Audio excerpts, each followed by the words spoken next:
Ayun. Okay, good morning everyone. Um, First of all, I'd like to thank the Malacanang Press Corps for giving me the opportunity to explain ano ba tong SSS increase na 1%. Balikan lang ho natin na ang SSSO ay 68, we're on our 68th year. And part ng statement that we released this morning is ano ba ho itong increase na inimplement natin last January 1. Alam niyo po, itong increase na to ay napapaloob sa batas ng RA 11199 and ito ho yung last increase for SSS, and I would like to say that I don't foresee any more further increases in the future. Ano ba ang napapaloob sa increase na to? Ito ay tatlong bagay. Yung increase na sinasabi na 1%, and that's the title of our press statement. No? It's to clarify that 1% increase. So, ang napapaloob sa batas na 11199 is that ang increase ay nagsimula noong 2019 na from 11 naging 12 until matapos po to 15%, which is January of this year. Ang kasama ho nitong increase na to is yung pag-increase ng monthly salary credit. Sa ating, on the lower scale, from 4,000 to 5,000, and yung sa higher scale po is from 30 to 35,000. Ano ba ho itong monthly salary credit na to? Ito ay napaka-importanting factor because dito ho kinakalculate ang daily salary credit ng ating mga miyembro, which forms as a basis of all the benefits of SSS. Most of the benefits. Bigyan ko kayo na example. Itong 1% increase, ano ba ho ito? Yung monthly salary credit na nag-increase from 4,000 to 5,000 and from 14% to 15%, ang katumbas na daily salary credit po sa ating mga miyembro is for 30 pesos. So, ang dagdag ho ng contribution natin is at 5,000 monthly salary credit is 190 pesos. So, kung susumahin ho natin, one benefit ng SSS is kapag nagkasakit ho ang ating mga miyembro, yung 30 pesos ho na yun, and each member is allowed, I think, 120 days in a calendar year for sickness benefit. So, kung magkasakit ho kayo halimbawa ng 30 days, so yung 30 pesos na dagdag ho because of this increase, you multiply it by 30 days, 900 pesos ho yun. Ang puhunan ho natin doon sa dagdag na contribution is 190 pesos. So, sa short term, may benefit ho. Sa long term, similar, I would say, salary bracket, 400 pesos ho ang katumbas nitong increase na to. So, sa 190 pesos ho na idadagdag niyo ho sa contribution niyo on a monthly basis, pag nag-retire ho kayo, and alam naman ho natin na with 120 contributions, you are eligible for pension. So, ang dagdag ho nun is 400 pesos. So, kung ika-calculate nyo, 190 pesos in 10 years is about 22,000 something. Within 5 years of retirement, nabawi nyo na ho yung 190 pesos na yun. Ang life expectancy ho ng mga Pilipino ngayon is nasa mga 72 years. So, ibig sabihin, from age 66 until 72, ano na ho yun, tubong lugaw na. So, ang programa ho ng SSS, hindi lang ho tinitingnan yung short term, but even yung long term benefits for our members. I think dun po napapaloob itong last increase na to. Because, kaya din ho, nagpapasalamat ako na nabigyan ng opportunity kami na i-clarify itong last increase, is that ayaw din naman ho natin mag-suffer ang ating mga miyembro. Kasi pag i-defer ho natin itong increase na to, the reality is, ang mahihirapan is ang ating mga miyembro because yung additional daily daily benefit nila po, in case magkaroon sila ng sakuna, hindi ho nila makukuha to. So I think yun yung I wanted to make that statement, and I'll be open for Q&A na. Thank you. Thank you, PCAO. First question, Maricel Halili, TV5. Hi sir, magandang umaga po. Sir, sa kabila po ng mga explanations ninyo, meron pa ring panawagan to suspend yung increase this January, citing yung sunod-sunod na nangyari sa ating calamities. What are the chances na pakinggan ito, suspension? Actually ho kami sa SSS, kami sumusunod lang ho sa batas na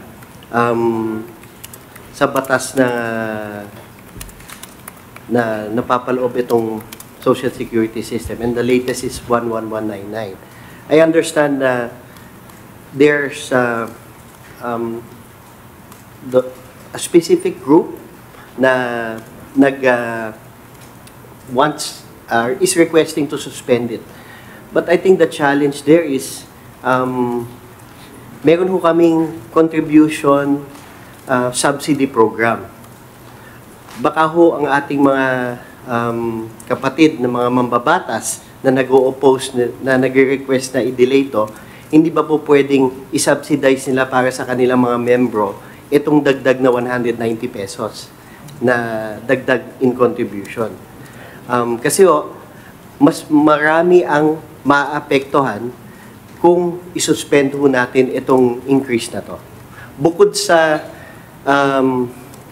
Bukod sa opportunity ng SSS na makatulong during times of calamity, last year, we gave out around 9.8 billion in loans for calamity-stricken areas. Karina and I think Christine, madami ho kaming natulungan, about 500,000 members. So pag i-delay ho natin itong increase na to, hindi lang ho magsasuffer ang mga membro, wala silang opportunity, but also yung capacity ho ng SSS na tumulong in times of need. Sir, do we have an estimate as to how much yung pwedeng mawala doon sa contribution kapag sinuspend lang, let's say, for a few months? Do we have a computation on that? Yeah, actually, we have we did some calculation. Ang impact kasi nito is hindi, while minimal ang impact nito with regards to yung tinatawag nating fund life or viability of the SSS fund, yung short-term benefit ang mawawala talaga sa mga miyembro natin in case na mga ilangan sila ng tulong. And that is very important to us kasi bakit natin i-deprive yung miyembro na magkasakit na ng additional benefit na 30 pesos. And in fact, just to give you the universe of SSS today, 75% of our of the contributions is coming from the formal sector, from the employed sector, and we are very elated to hear the message from Mr. Ortiz of ECOP on the acceptance of this increase from the employers. Kasi yung increase ho, hindi din naman this last increase, may katumbas ho, hindi lang ho membro ang magbabayad. Kalahati ho ang membro saka employer. So for the voluntary members na ito yung mga posibleng mga manggagawa natin, ang katumbas ho nito is 190 pesos. So, thank you, sir. Next question, Kat Domingo, ABS-CBN.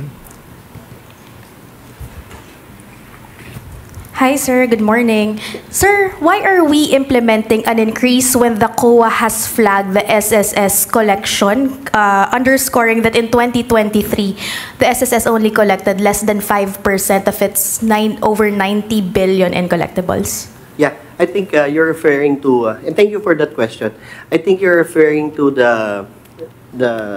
it's an old COA report that talks about the delinquency of employers from SSS. At that time, it was around 89 billion, but based after reconciliation, as of October 2024, that number has gone down to around 46 billion, and we are constantly working on trying to assess ano bang sources nitong discrepancy na to.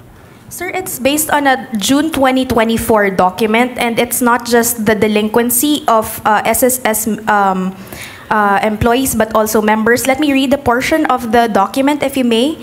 Sure. It says that the inefficiency in collecting premium contributions from delinquent employers with only 4.581 billion collected, that's merely 4.89% of the established collectibles. Is it not doesn't it seem unfair for members to have SSS collect more, considering that over 90% remains uncollected? I think that's not it's not a fair statement also, because the total collection of SSS for 2024 is around 390 billion, and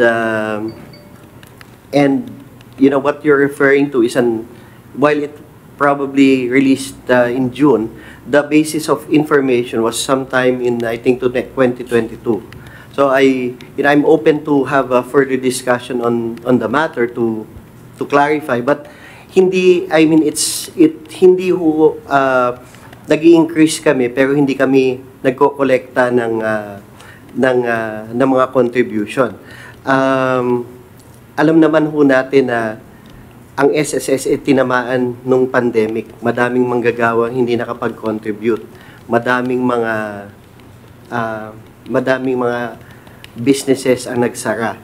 And actually, continuous nga ho ang aming communication dito sa ating mga employers na nahihirapan dahil meron silang delinquency. We have a condonation program, and I'll take this opportunity na may condonation program ho tayo during the time of pandemic. Kung meron pa ho kayong hindi nababayaran sa SSS, pumunta lang ho kayo sa mga branch namin or sa aming head office para ho maupuan natin at maiplano natin kung paano nyo masesettle itong delinquency.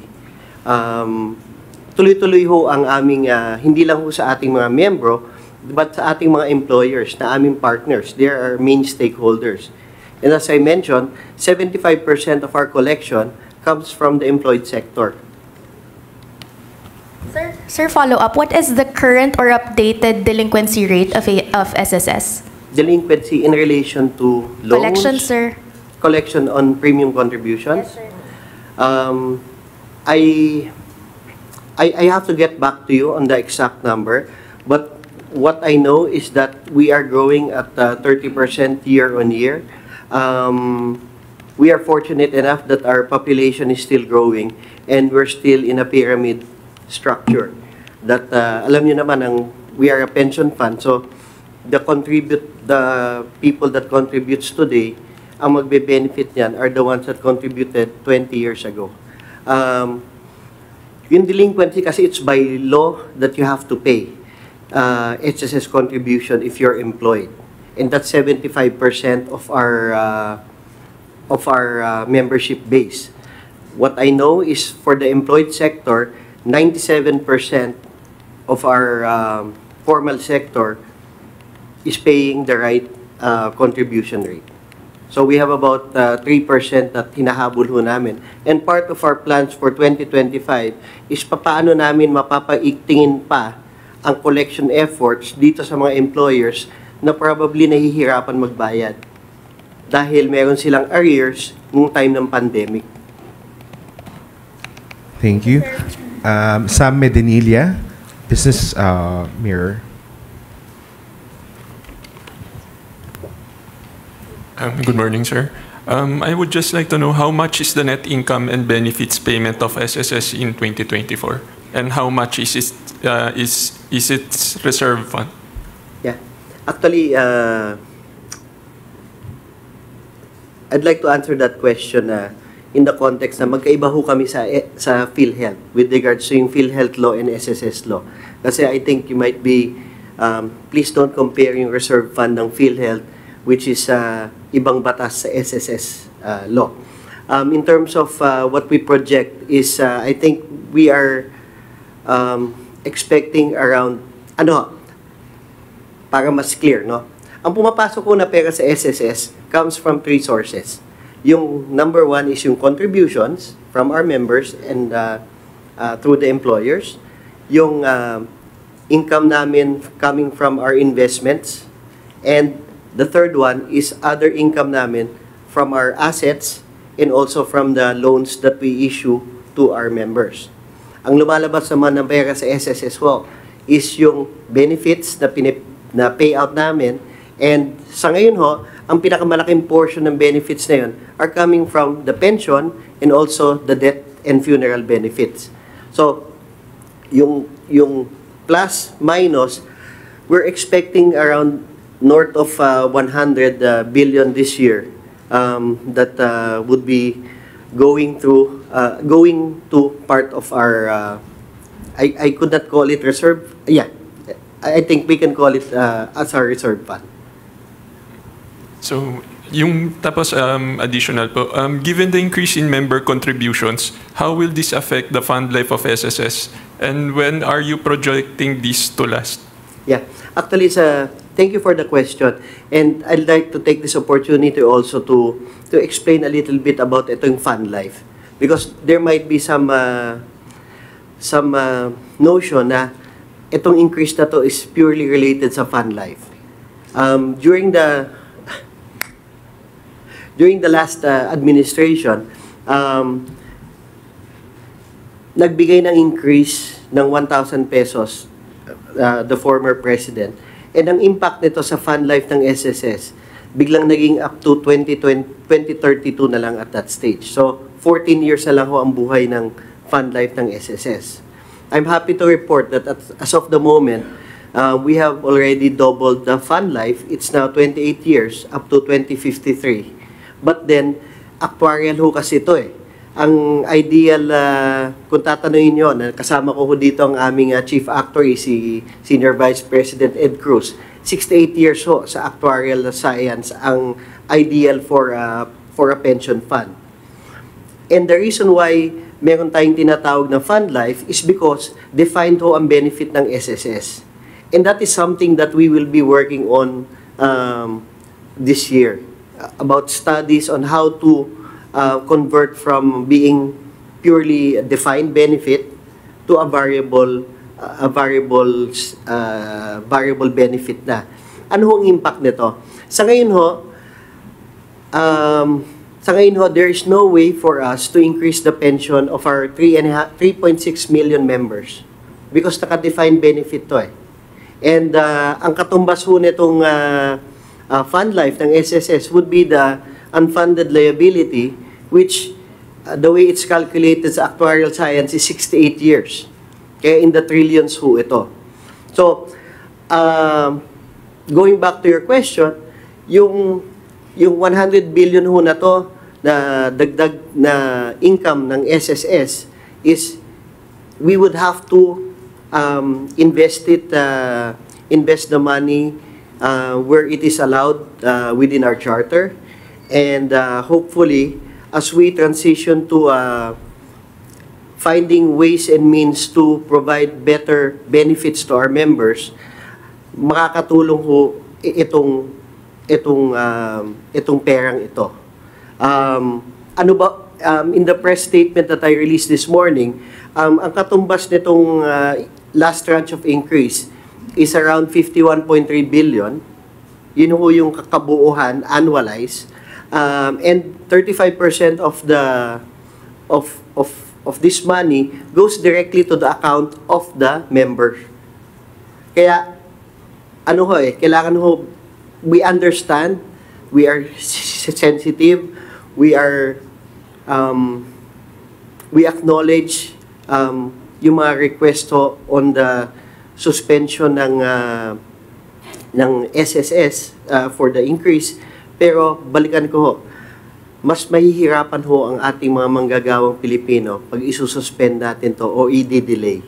Kasi ang perang makukuha ho ng SSS ay magagamit ho para mapa-improve pa ang benefits natin in the future.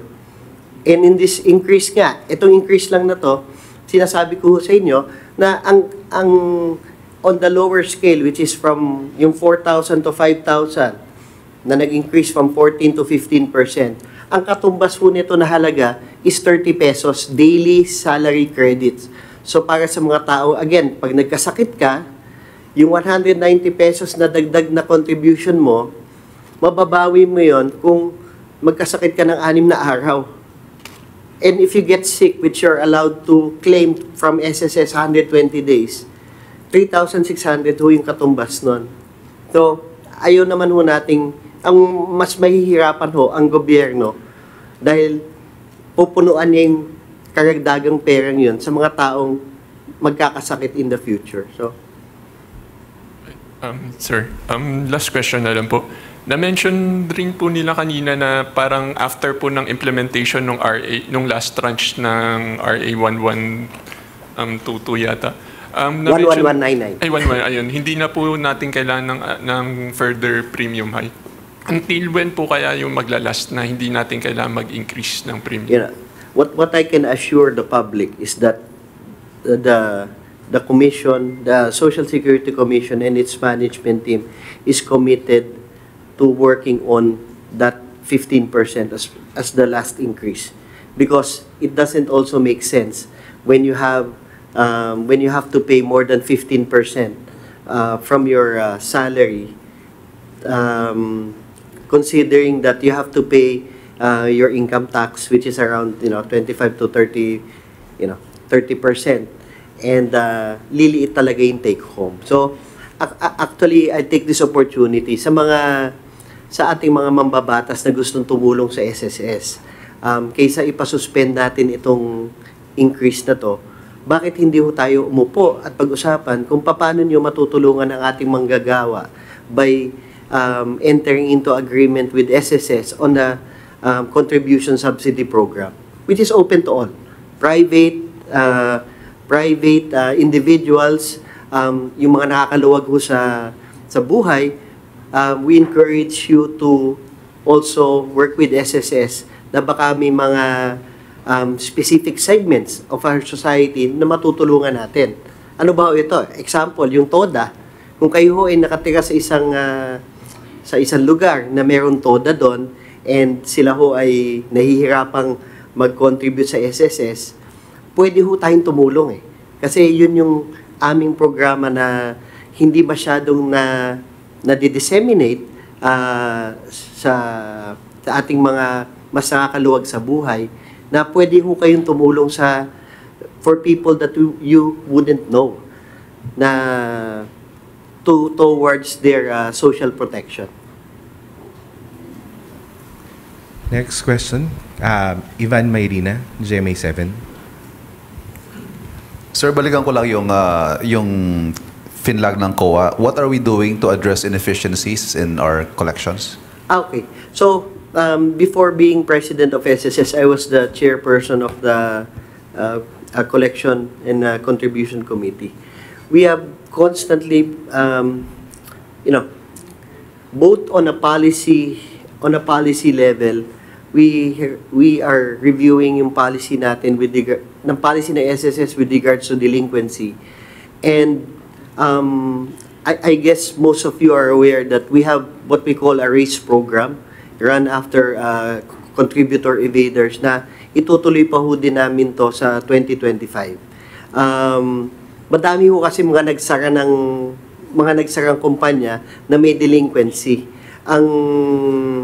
But rest assured, through all legal means, we are going after those employers that, number one, ang pinakamasama is yung nagbawas ka ng contribution from your employee tapos hindi mo na-remit sa SSS.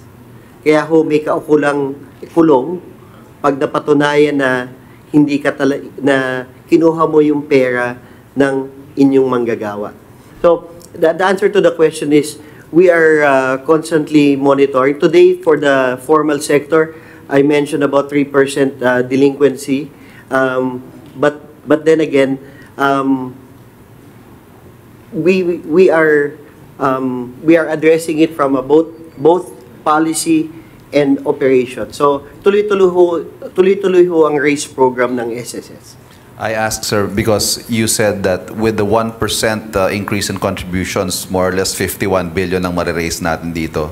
So if we can collect the 89 billion na deficiency natin sa collection, we might not have to increase contributions. I know it might be a simplistic way of looking at it, pero baka ho ganun ang isipin ng mga kababayan natin na bakit nyo ako sinisigil na extra, hindi nyo nun makolekta yung mga delinquencies nila.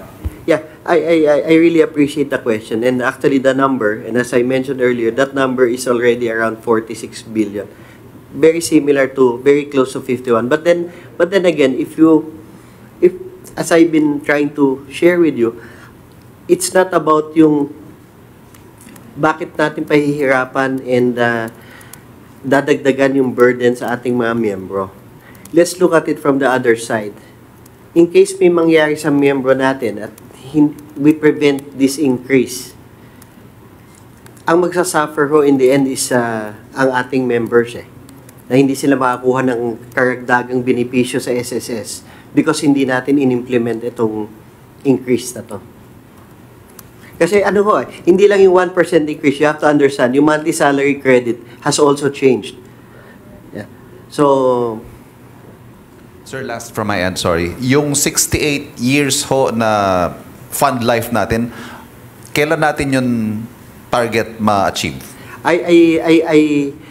It's a good question. In fact, I asked that question the last time in one of our committee meetings. And actually, that is utopia from the actuarial people, no? 68 years. The reality is, once we are able to shift from a defined benefit to something variable or a hybrid model, then that fund life of 68 years doesn't come into play much because of the corresponding impact with regards to the unfunded liability. Ano yan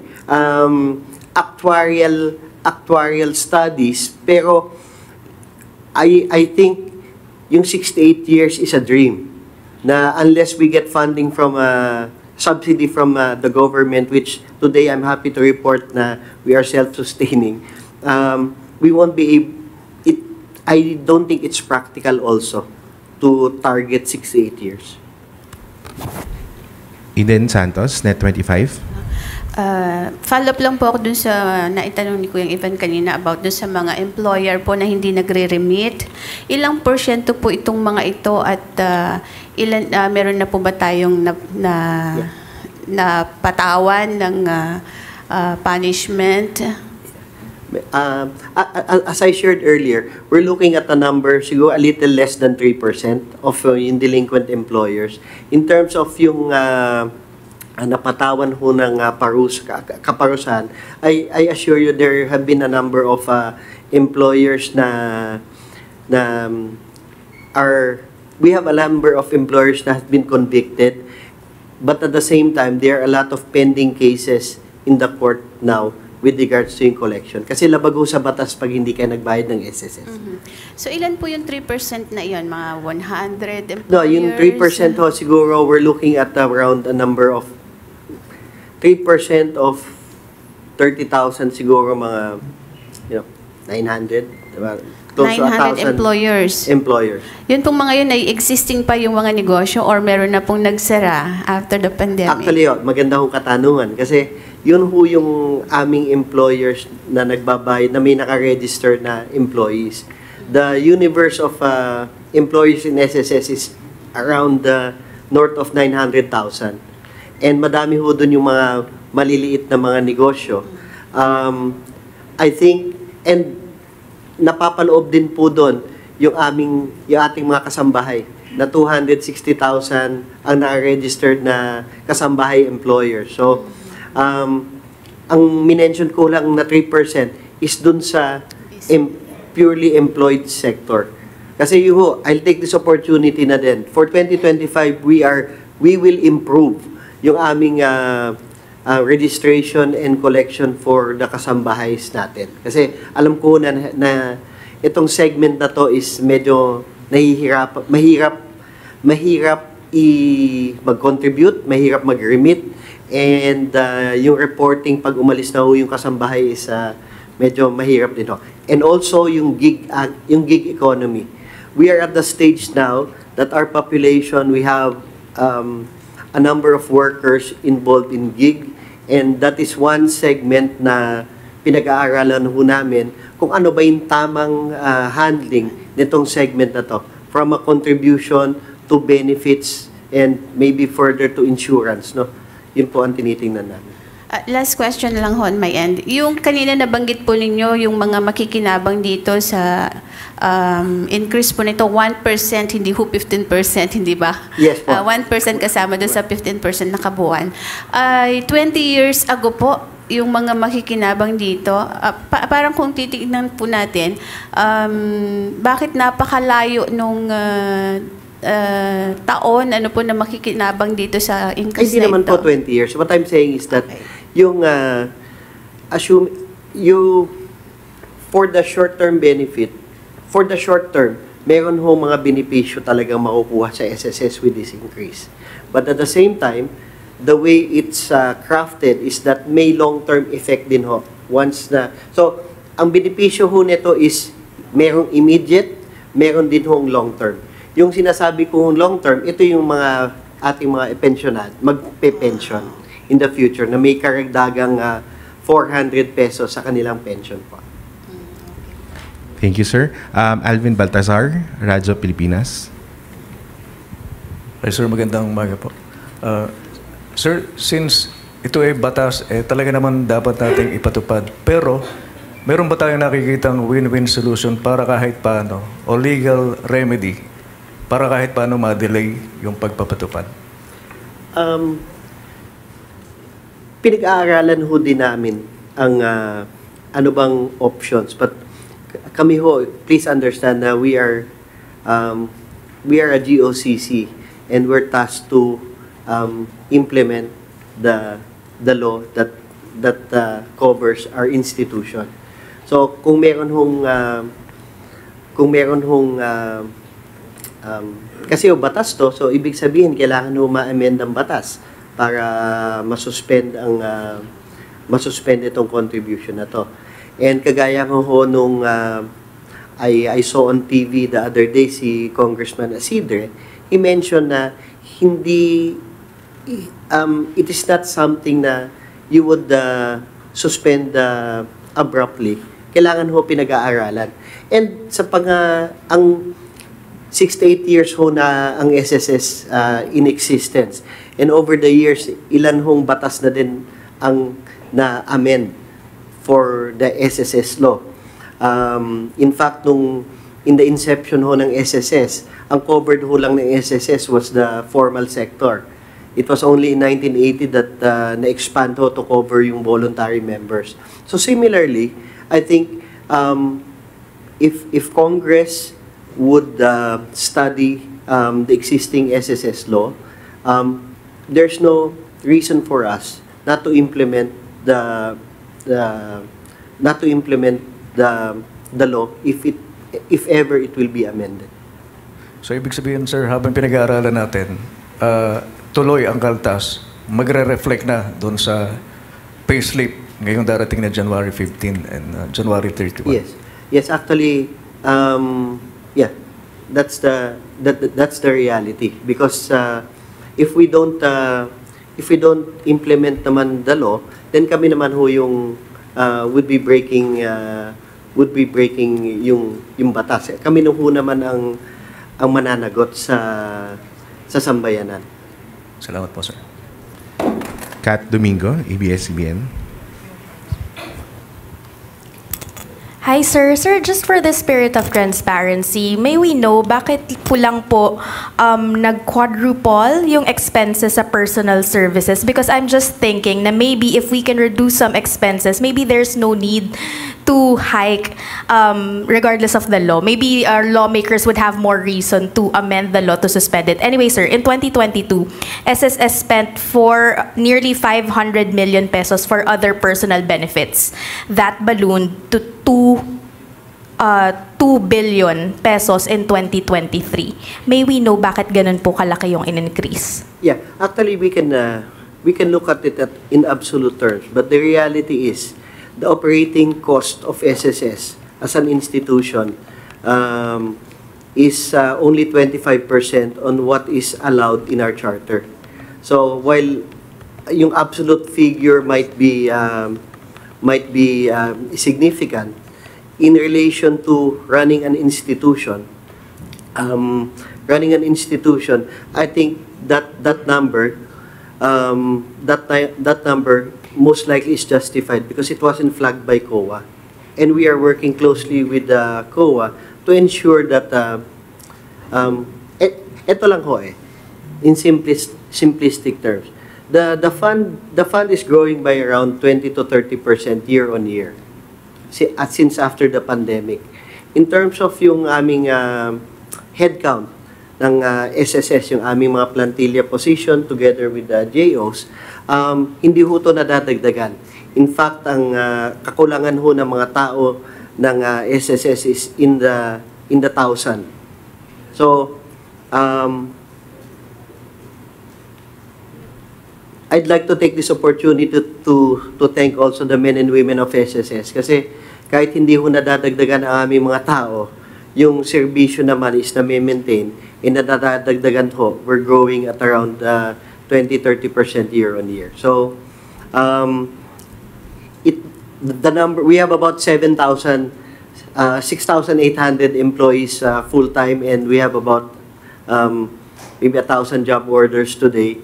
And I think the ideal number is still around north of 9,000 because we're growing. We'd like to, ang plano ho ng SSS is to put additional branches in the future because we acknowledge that there should be a balance between digitalization and face-to-face interaction pa din. Sir, just a clarification. Ano po yung expenses under personal benefits? Does it include bonuses?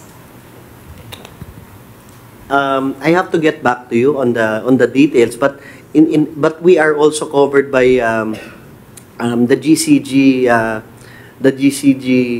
law, and also we are in compliance with the civil service rules and regulation. So yung bonuses ng as a government employee or is always aligned with what is allowed by the civil service and the GCG law. Last question, Tristan Nadalo, Newswatch Plus. Hi sir, good morning po. Sir, tanong ko lang, nag-usap na po ba kayo ni President Marcos regarding this SSS contribution? Iningi niya po ba yung recommendation niyo, and so far, ano po yung input naman ni President? Yeah, I haven't had a direct conversation with the President, but I've been in touch with the Secretary of Finance, who chairs the Social Security Commission. And I think in terms of messaging, it's just about being transparent, and you present the programs that you have and explain the benefits, why we are increasing the 14% to 15% and increasing the monthly salary credit. So there's no instruction naman but the instruction really is to call a spade and be transparent with this increase that was implemented in January. Thank you, sir. Thank you.